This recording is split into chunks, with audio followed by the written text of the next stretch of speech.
দু মিনিট দাঁড়াও, আমি আসছি। প্রিয়া, একটা কথা বল, তুই তো দেখতে এত সুন্দর আছিস, তো তুই আর পিছনে কেন পড়ে আছিস? না আছে ওর কাছে কোনো টাকা, না আছে ওর কাছে গাড়ি, না ওই তোকে পারবে কোনো একটা বড় রেস্টুরেন্টে নিয়ে গিয়ে খাওয়াতে। আমার বয়ফ্রেন্ডকে দেখ, বাড়ি আছে, গাড়ি আছে, টাকা আছে, সব আছে, যা তোর বয়ফ্রেন্ডের কাছে নেই।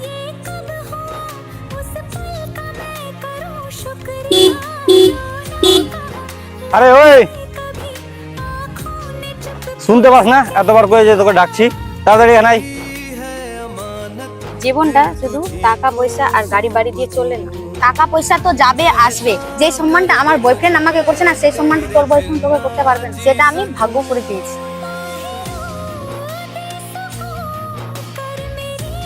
কি হয়েছে?